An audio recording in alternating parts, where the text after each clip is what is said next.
আমরা বাংলাদেশের জনসংখ্যা নিয়ে পড়ছিলাম। অধিক জনসংখ্যা আমাদের অবশ্যই একটি সমস্যা, তবে আমরা কিভাবে জনসংখ্যাকে জনসম্পদে রূপান্তর করতে পারবো সে ব্যাপারে আমাদের জানা দরকার। জনসংখ্যাকে যদি জনসম্পদে রূপান্তর করা যায় তাহলে অধিক জনসংখ্যা কোনো সমস্যা না, বরং এটা আশীর্বাদ। একটি দেশের অর্থনৈতিক উন্নয়নের অন্যতম শর্ত হলো দক্ষ জনশক্তি। আমরা এখানে একটা ছবি দেখতে পাচ্ছি যেখানে বলা হচ্ছে যে অর্থনৈতিক উন্নয়নের জন্য 3টা শর্ত থাকে। মূলধন লাগবে, প্রাকৃতিক সম্পদ আর মানব সম্পদ। যদি প্রাকৃতিক সম্পদ বা মূলধন এসব থাকে আর জনশক্তি না থাকে তাহলে দেশের উন্নয়ন কিন্তু সেভাবে হবে না। একসাথে 3টার সমন্বয় হলেই কিন্তু দেশের অর্থনীতি এগিয়ে যাবে অনেক দূর। দক্ষ জনশক্তির মাধ্যমেই মূলধন ও প্রাকৃতিক সম্পদের সুষ্ঠু ব্যবহার করা সম্ভব। অনেক মানুষ আছে, প্রাকৃতিক সম্পদ আছে, মূলধন আছে, তাহলে হবে না। সেই মানুষগুলোকে হতে হবে স্কিল্ড। মানুষকে মানব সম্পদ হতে হবে। সম্পদ তখনই আমরা বলবো যখন তাকে দিয়ে অর্থনৈতিকভাবে আমরা লাভবান হতে পারবো, তখনই একজন মানুষকে আমরা সম্পদ বলবো, মানব সম্পদ বলবো। আমাদের মূলধন কম থাকতে পারে, হ্যাঁ, আমরা এটা স্বীকার করি যে অনেক উন্নত দেশের তুলনায় আমাদের অর্থ হয়তো কম। মূলধন মানে অর্থই বোঝাচ্ছে এখানে। তবে প্রাকৃতিক সম্পদ আমাদের অনেক আছে আর মানব সম্পদও আছে।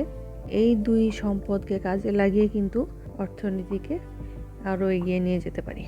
প্রথমত, তুলনামূলক দক্ষ জনসম্পদ রপ্তানির মাধ্যমে আমাদের প্রচুর বৈদেশিক মুদ্রা আয় করার সুযোগ আছে।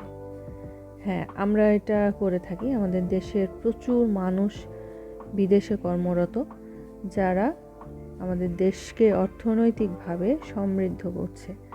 তারা দেশে রেমিটেন্স পাঠাচ্ছে, কষ্টার্জিত বৈদেশিক মুদ্রা পাঠাচ্ছে, যেটা আমাদের দেশের অর্থনীতিকে আরও এগিয়ে নিয়ে যাচ্ছে। তারা হয়তো তাদের ফ্যামিলিকে পাঠাচ্ছে, কিন্তু সেই অর্থ যেহেতু দেশে আসছে, দেশই এজন্য উন্নত হচ্ছে। শিক্ষার মান উন্নত করার মাধ্যমে মানুষ কিন্তু মানব সম্পদে রূপান্তরিত হতে পারে। আবার সরকারি সহায়তায় অনেকে ট্রেনিং নিয়ে অনেক ধরনের কাজ শিখে তারা দক্ষ জনশক্তিতে রূপান্তরিত হচ্ছে।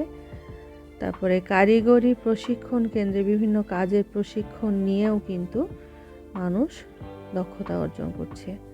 শুধু পড়ালেখা শেষ করে চাকরি হবে এই চিন্তা না করে মানুষ বিভিন্ন ধরনের ট্রেনিং নিয়ে সেই বিশেষ কাজে দক্ষ হয়ে তার অর্থনৈতিক কর্মকাণ্ড শুরু করতে পারে।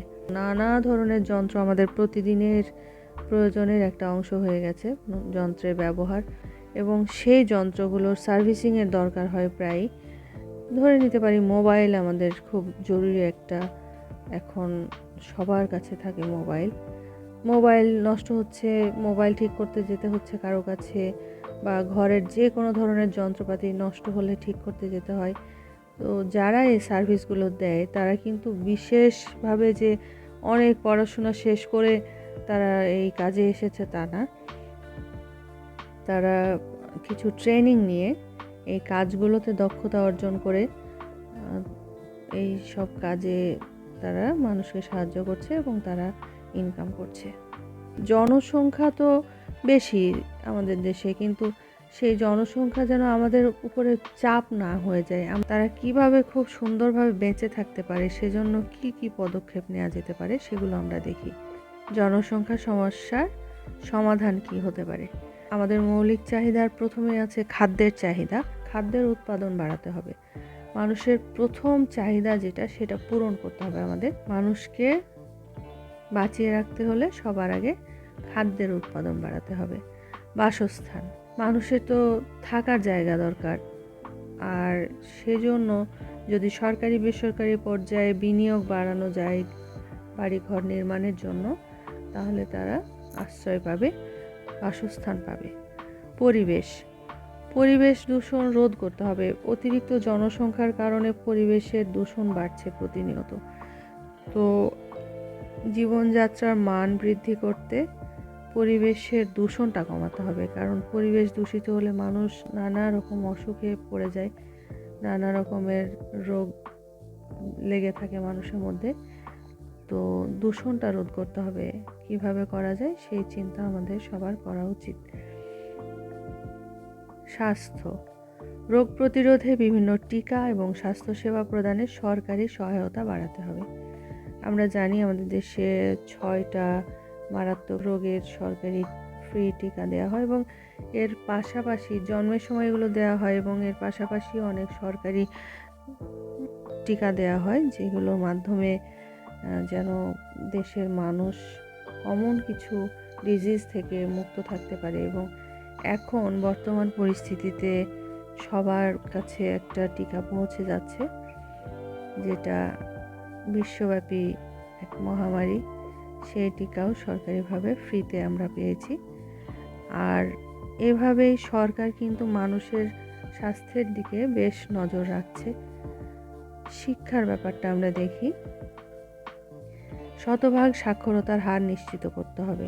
দেশের মানুষকে যদি আমরা জনসম্পদে রূপান্তর করতে চাই, সব মানুষ যদি অর্থনৈতিক কর্মকাণ্ডের সাথে যুক্ত হতে চায়, তাহলে সবাইকে কিন্তু ন্যূনতম শিক্ষাটা নিতে হবে।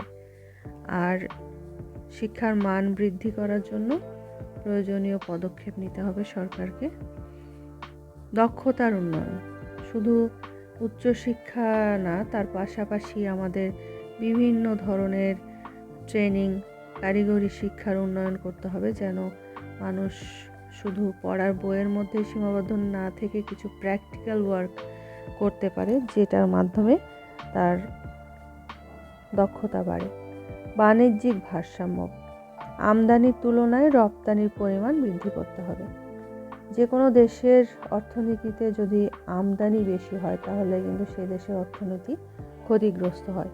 কারণ আমদানি করার সময় আমরা কিন্তু বাইরের দেশে টাকা দিয়ে সেই জিনিসগুলো তাদের থেকে নিচ্ছি, তাহলে আমাদের টাকা বাইরে চলে যাচ্ছে, আমাদের অর্থনীতিতে এটা একটা লসের ব্যাপার হয়ে যাচ্ছে। আর এর উল্টোটা যদি হয়, আমরা যদি বেশি বেশি রপ্তানি করতে পারি, সেক্ষেত্রে বাইরের দেশের টাকা আমাদের কাছে আসবে, এভাবে দেশের উন্নতি হবে। তা আমাদের আমদানির থেকে রপ্তানি বাড়ানোর চেষ্টা করতে হবে। তা এই হলো আজকের আলোচনা। আজকের মতো এই পর্যন্তই। সবাই ভালো থাকবে। Bye bye.